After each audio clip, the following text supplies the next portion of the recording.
Viewers, আমি রিতা। আমার রান্নাঘরে সবাইকে স্বাগত। আজকে আমি পুঁটি মাছের একটি সুস্বাদু রেসিপি করছি। দেখুন, আমি 200 গ্রাম পুঁটি মাছ নিয়েছি, নুন হলুদ দিয়ে রেখেছি। এটা আমি মেখে নিচ্ছি। কড়াইতে দিয়ে দিয়েছি আমি সর্ষের তেল, কারণ এই পুরো রান্নাটাই আমি সর্ষের তেলে করব। খুব সহজ উপায়ে সামান্য উপকরণ দিয়ে আমি পুঁটি মাছের এই সুস্বাদু রান্নাটি করছি। তেল গরম হয়ে গেছে, আমি ছেড়ে দিচ্ছি তেলে মাছগুলো।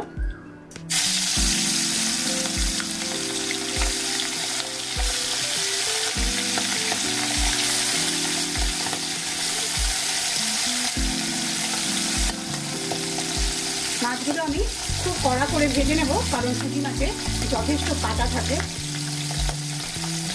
আপনারা হয়তো নানা রকমভাবে পুঁটি মাছ রেসিপি রান্না করে খেয়েছেন। পুঁটি মাছের টক, পুঁটি মাছের চচ্চড়ি, তেল ঝোল, সর্ষে বাটা দিয়ে পুঁটি মাছের চচ্চড়ি। আমি কিন্তু একদম সাধারণভাবে একটা রেসিপি করে দেখাচ্ছি বন্ধুরা, আপনারা অবশ্যই ট্রাই করবেন। আশা করি খুবই ভালো লাগবে। খুব সাবধানে মাছগুলো উল্টে দিতে হবে, কারণ ছোট মাছ ভেঙে যেতে পারে।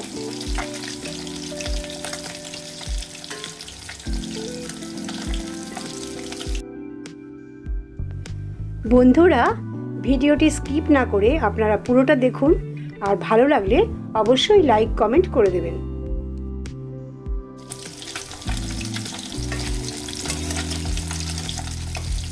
আমি মাছগুলো তুলে নিচ্ছি, কড়া ভাজা হয়ে গেছে।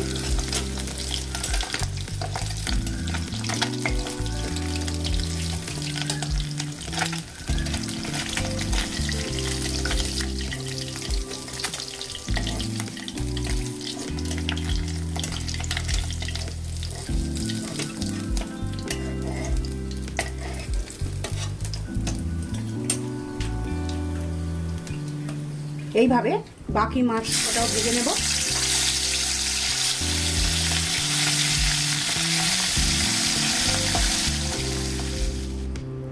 দেখুন, সব মাছগুলো আমি কড়া করে ভেজে নিয়েছি।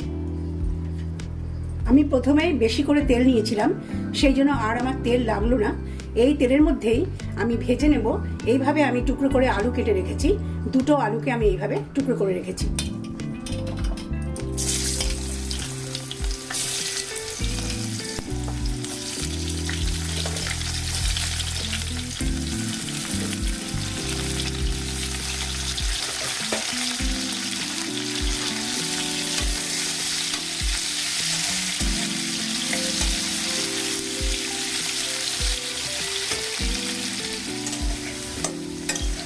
আলুটা বেশ ভালো ভাজা ভাজা হয়ে গেছে।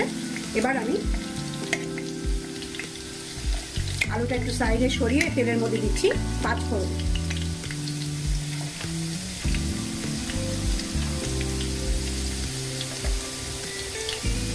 পাঁচ ফোড়ন থেকে একটা সুন্দর গন্ধ বেরিয়েছে।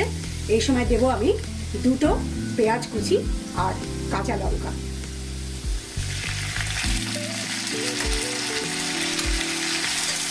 খুব ভালো করে সব কিছু একসঙ্গে নাড়াচাড়া করব।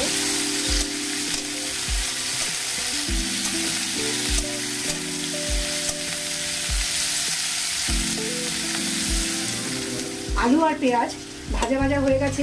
এখন আমি দিয়ে দিচ্ছি 1 চামচ আদা রসুনের পেস্ট।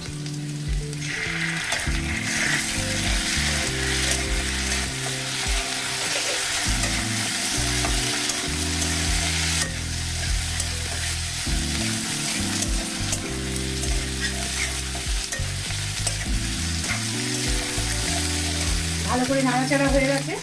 এবার আমি দিয়ে দিচ্ছি একটা কেটে রাখা টমেটো।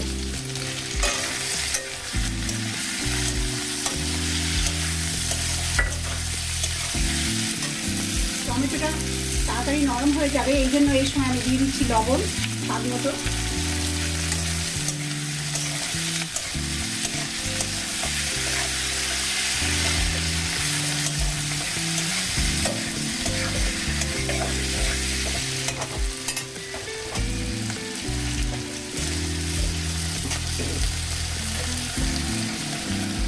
লঙ্কার গুঁড়ো, জিরের গুঁড়ো, হলুদ আর ধনের গুঁড়ো আমি দিয়ে দিচ্ছি এই সময়।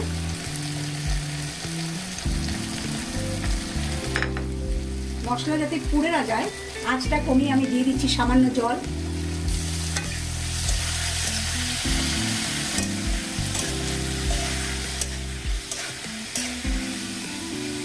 এবার আমি খুব ভালো করে কষিয়ে নেব।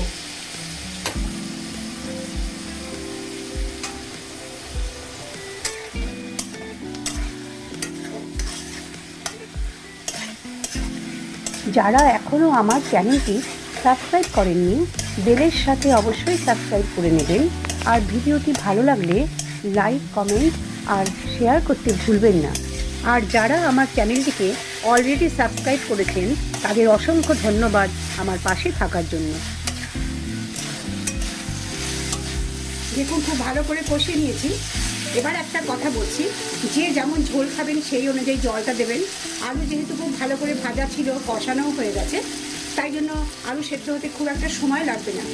একটু ঝোল ঝোল এটা ভালো লাগবে ভাতের সঙ্গে।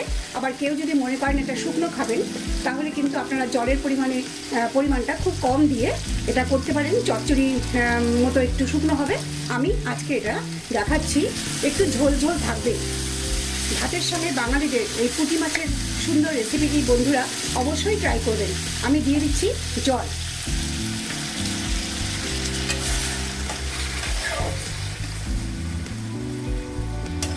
এই পরিমাণে জল দিলেই কিছুটা ঝোলও থাকবে আর আলুগুলো সুন্দর সেদ্ধ হয়ে যাবে। আমি এবার এটা 5 মিনিট মতো হতে দেব।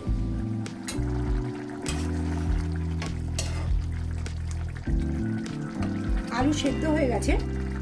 এই সময় আমি দিয়ে দিচ্ছি একটু বেশি পরিমাণে ধনেপাতার কুচি।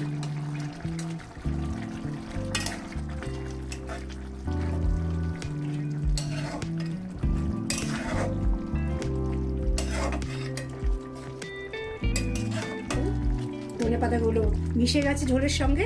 এই সময় আমি ভেজে রাখা মাছগুলো দিয়ে দেব। সবচেয়ে শেষেই মাছগুলো দিতে হবে এবং আমি 30 সেকেন্ডের মতো ফুটিয়ে এই রান্নাটা শেষ করব। বেশি নাড়াচাড়া করলে মাছ ভেঙে যেতে পারে।